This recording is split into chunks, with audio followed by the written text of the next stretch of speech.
अगर आप अपना करियर शुरू कर रहे हैं 25,000 30,000 मंथली सैलरी पर, तो किस तरह आपको अपने फाइनेंसेस प्लान करने चाहिए। एक बात समझनी बहुत जरूरी है कि जब आप 25-30 हज़ार से सैलरी शुरू करते हैं तो वो सैलरी लाइफ टाइम तो नहीं रह जाएगी, लाइफ टाइम तो सैलरी बढ़नी चाहिए। हमने इसके बारे में कई बार बात की है कि हम करियर सोचना चाहिए जब आप जॉब के बारे में सोचते हैं तो, और सैलरी हर साल बढ़ती रहनी चाहिए। लेकिन जैसे सैलरी बढ़ेगी वैसे वैसे आपके हाथ में ज्यादा पैसा आएगा, तो उस पैसे का क्या करना चाहिए, कैसे सोचना चाहिए, कुछ पॉइंटर्स पे बात करते हैं। सबसे पहला है कि कुछ फाइनेंशियल गोल सेट कर लीजिए। अगर आप कॉलेज से निकले हैं, आपके ऊपर कोई डेट है, किसी तरह का कोई उधार है, कोई लोन है, तो पहले उसको पे करने का एक गोल बना लीजिए। अब ये भी नहीं होना चाहिए कि यार गोल है ऐसा बना ले कि एक साल में मुझे अपना लोन पे कर देना है, तो मैं जी जान लगाकर हर सुख सुविधा से काट कर खुद को लोन चुकता कर रहा हूं। नहीं, एक नॉर्मल पेस बनाइए कि अगर मैं इतना मंथली सेव करते जाऊंगा तो एक साल में, 2 साल में, 3 साल में मैं अपने लोन्स पे ऑफ कर दूंगा।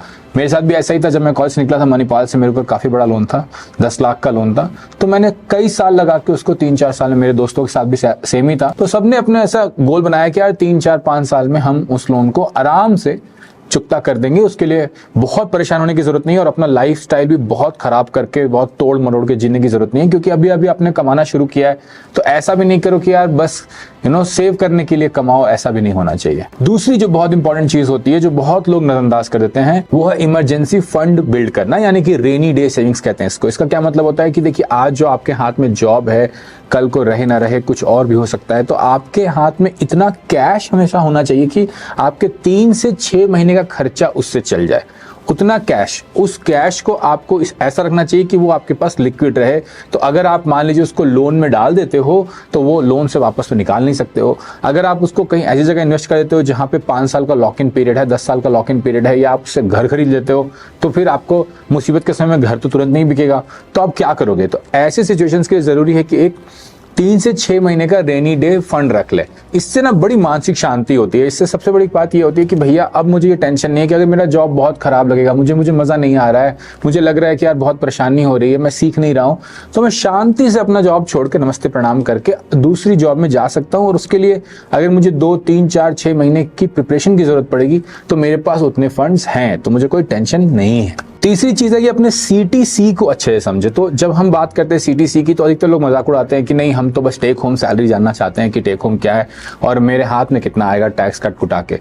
लेकिन उसके अलावा भी आपका एम्प्लॉयर आपको बहुत कुछ दे रहा है। हो सकता है आपको एक हेल्थ बेनिफिट हो, आपका PF हो, ये सब तो होना ही चाहिए, और उसके साथ स्टॉक ऑप्शंस हो। तो इन चीजों को आपको अच्छे से समझने की जरूरत है कि आपके पास ये क्या अलग अलग कैश आ रहा है। तो इन चीजों को आपको अच्छे से समझने की जरूरत है और इनको भी एज सेविंग्स कहीं काउंट करने की जरूरत है। इसके बारे में विस्तार से बात करेंगे। चौथी चीज है फ्यूचर के लिए अभी से इन्वेस्ट करना शुरू कर देना। तो देखिए, 2 तरह की चीज हो सकती है। एक तो या तो आप लोन पे कर रहे हो या आपके ऊपर लोन नहीं है तो आप सेविंग्स कर रहे हो। तो जितनी जल्दी सेविंग्स करोगे उतना ज्यादा कंपाउंडिंग आपको हेल्प करेगा। अब जितने भी इन्फ्लुएंसर्स हैं सबको यही बात कहते रहते हैं कि जल्दी सेविंग करो, तो वो कंपाउंडिंग आपको हेल्प करता है। इस पे मैं फिर से एक बार कहूंगा कि इतनी सेविंग्स मत करने लगना कि जिंदगी का कोई मजा ही नहीं है। जिंदगी सेविंग्स के लिए नहीं है, सेविंग जिंदगी के लिए है।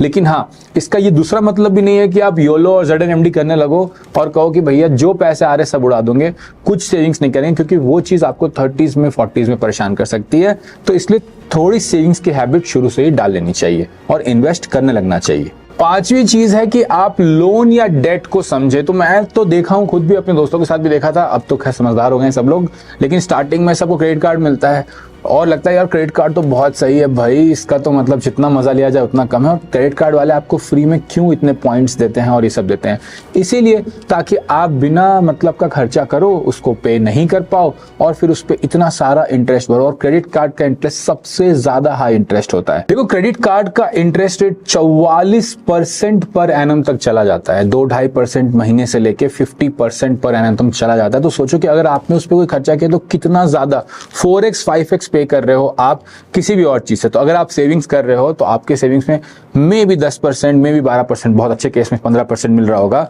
एनुअली। पर अगर आप उस सेविंग्स को करते हुए बोलोगे कि क्रेडिट कार्ड का पैसा तो चल मैं अगले मंथ भर दूंगा और इसका इंटरेस्ट दे देता हूं, तो आपने एक गलत फाइनेंशियल डिसीजन ले लिया वहां पे, क्योंकि आप 15% कमाने के चक्कर में 50% इंटरेस्ट भर रहे हो। कोशिश करोगे जितना ज्यादा हो सके क्रेडिट कार्ड का लोन पे कर दिया जाए, क्योंकि उसका इंटरेस्ट रेट बहुत हाई है और जो बाकी लोन्स हैं आपके जिनमें भी ईएमआई लगी हुई है उनमें आप कोशिश करोगे कि डिफॉल्ट ना करें, क्योंकि आपका क्रेडिट स्कोर खराब हो जाता है डिफॉल्ट करने से। तो इसलिए मैंने कहा था रेनी डे फंड्स। तो अगर कभी आप ऐसी सिचुएशन में फंस गए हो, पैसे खर्च हो गए हैं, कोई मेडिकल इमरजेंसी हो गई, कुछ भी हो गई, तो ये रेनी डे फंड्स आपके क्रेडिट स्कोर को खराब होने से, आपको बहुत सारा % इंटरेस्ट देने से बचा सकते हैं। देखो रिटायरमेंट का भी टेंशन थोड़ा ले लेना चाहिए। अभी तो खैर जॉब शुरू हुई है, आप 22-21 साल के हो और अभी 40 साल और रिटायरमेंट में, लेकिन यहां पर भी जो आप पीएफ में कंट्रीब्यूट करते हो वो टैक्स, उस पर टैक्स नहीं लगता है। तो पीएफ का कंट्रीब्यूशन जरूर से एम्प्लॉयर का मैच कर लेना चाहिए आपको। ये भी होता है कि जब आप एक जगह से दूसरी जगह जॉब में जाते हो तो आपको अपना पीएफ का जो नंबर होता है वो शेयर करना होता है,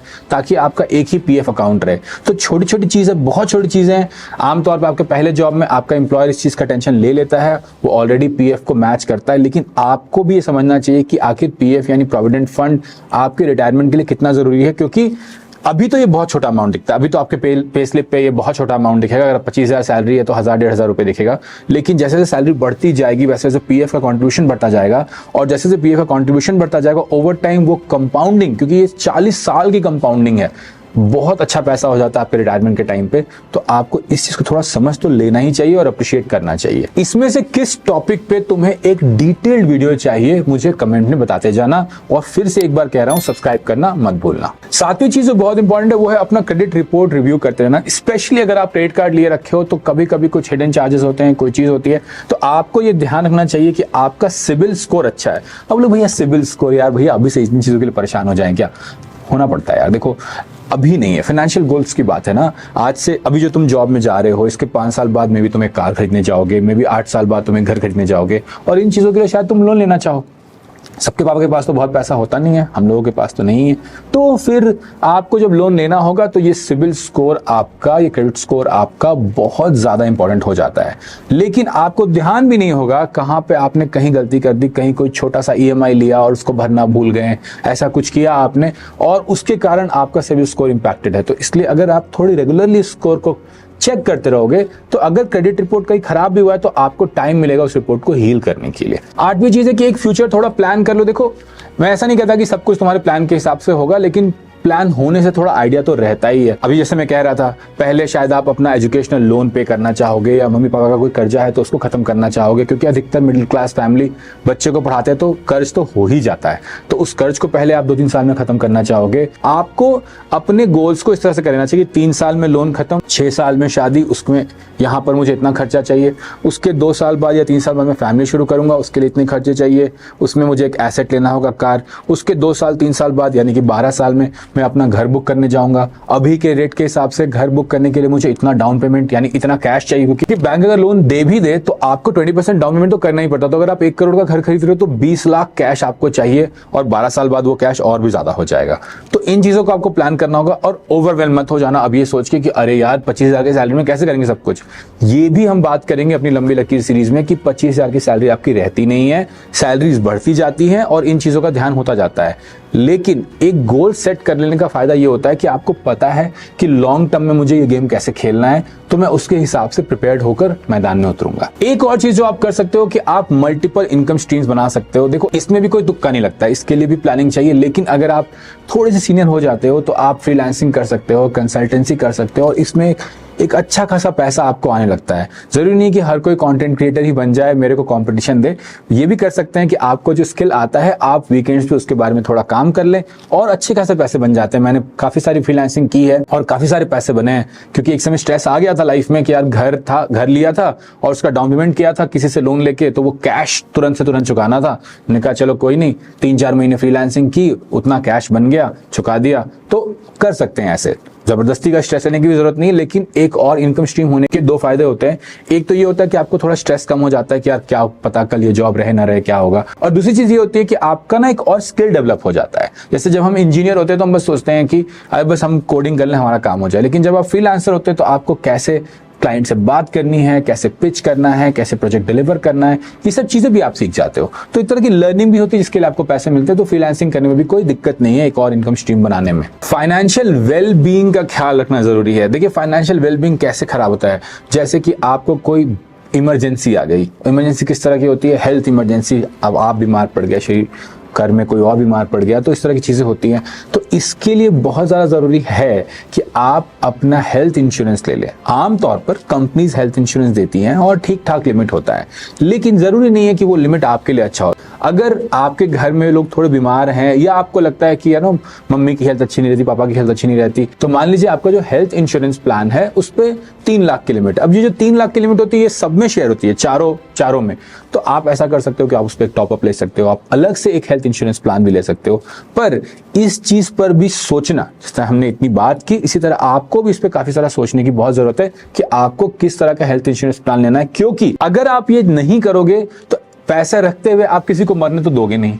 तो क्या होगा, जो आपके रेनी डे सेविंग्स हैं, जो आपने अपने करियर के लिए या किसी ऐसी मतलब रिसेशन के लिए सोच के रखा होगा, वो आपके यहाँ खर्च हो जाएगी, जो आराम से हेल्थ इंश्योरेंस कवर कर सकता था।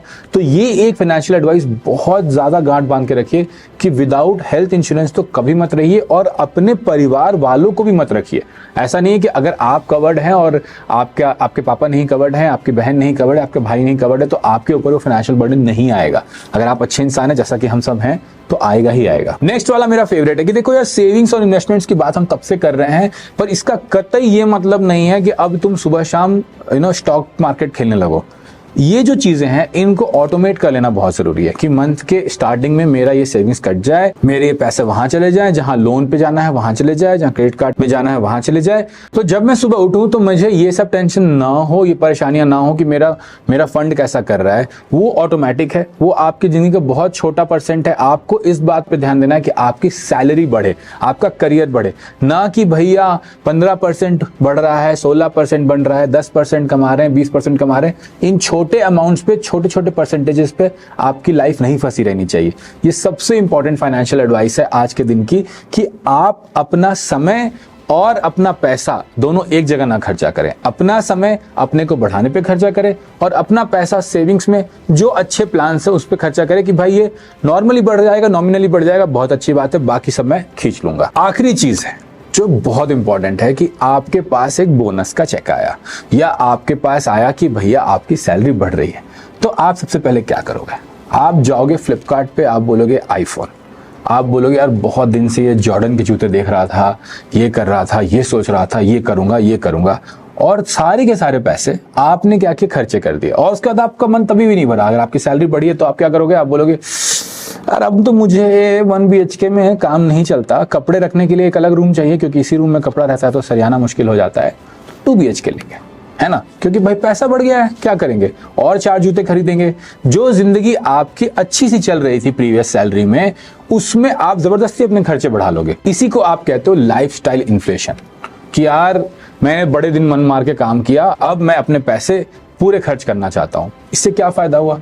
जब आपकी सैलरी बढ़ी, जो जरूरतें हैं उनको पूरी कीजिए, जो इच्छाएं हैं थोड़ी मोड़ी उनको भी पूरी कीजिए, लेकिन सारा का सारा पैसा मत खर्चा कर दीजिए। इसी तरह से क्या होता है कि आप हमेशा इस चक्र में घूमते रह जाते हो कि सब सैलरी जितनी भी बढ़ती है आपको लगता है यार कम ही है, क्योंकि अब मेरी इच्छाएं वो हैं। अगर मेरी इच्छा पहले आईफोन की थी तो अब मेरी आईफोन प्रो की है, अगर प्रो की थी तो अब प्रो मैक्स की है, तो यही होता रहता है। और अगर प्रो मैक्स मिल गया तो आई वॉच की है, अगर आई वॉच मिल गया तो आई मैक की है, क्योंकि इच्छाएं तो अनंत है।